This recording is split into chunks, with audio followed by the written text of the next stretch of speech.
ആയതുകൊണ്ട് ഞാനും എൻ്റെ ഫ്രണ്ടും കൂടി പുറത്ത് പോകാനായിട്ടുള്ളൊരു പ്ലാനിങ് ഉണ്ടായിരുന്നു. അപ്പം നമ്മൾ തൃശ്ശൂർ സെൻറ് തോമസ് കോളേജിൻ്റെ അവിടെയുള്ള ഡെസേർട്ട് എന്ന് പറഞ്ഞ ഷോപ്പിലേക്കാണ് നമ്മൾ പോയിട്ടുണ്ടായിരുന്നത്. അപ്പം നമ്മൾ ചെന്നപ്പോൾ അവിടെ ഗെയിംസൊക്കെ കളിക്കുന്നതായിട്ട് നമ്മൾ കണ്ടു. അപ്പം നമുക്കും അതൊന്ന് ട്രൈ ചെയ്താലോ എന്ന് തോന്നി. അപ്പോൾ നമ്മൾ ആദ്യം വന്നിരുന്ന് ഫുഡ് ഓർഡർ ചെയ്യാമെന്ന് വെച്ചു. അതിനുശേഷം ഇപ്പോൾ ഗെയിം കളിക്കാനുള്ള പ്ലാനിങ് ആയിരുന്നു.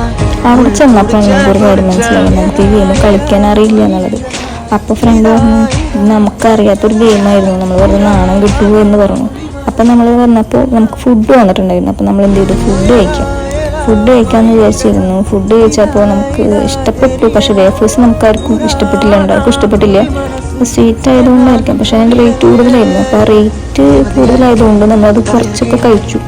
അതിനുശേഷം ആ ചേട്ടൻ നമുക്ക് ബില്ല് വേണമെന്നത് പറഞ്ഞു. ഇതിൽ നിങ്ങൾ 10:00 സ്റ്റോപ്പ് ആക്കുകയാണെന്നുണ്ടെങ്കിൽ നിങ്ങൾക്ക് ഇതിൽ ഡിസ്കൗണ്ട് തരാം. നമ്മളത് 10:34 ആക്കിയത്. അപ്പോൾ ആ ഡിസ്കൗണ്ടും പോയി കിട്ടി. അതിനുശേഷം നമ്മൾ കുറച്ച് മിറർ സെൽഫി ഒക്കെ എടുത്തതിന് ശേഷം നമ്മൾ നേരെ ഹൈലൈറ്റ് മോളിലേക്കാണ് പോയത്. അവിടെ നമ്മൾ കുറച്ച് നേരം ഒന്ന് കറങ്ങി ഇരുന്ന് ഞാൻ ഫസ്റ്റ് ടൈമാണ് പോയിട്ടുണ്ടായിരുന്നത്. അപ്പോൾ നമ്മൾ എന്തെന്ന് വെച്ച് കഴിഞ്ഞാൽ കുറച്ച് ഫോട്ടോസൊക്കെ എടുത്ത് നമ്മൾ കുറച്ച് നേരം വർത്താനൊക്കെ പറഞ്ഞിരുന്നു. അതിനുശേഷം നമ്മൾ തിരിച്ച് രണ്ടാളും വീട്ടിലേക്ക് തന്നെ പോയി.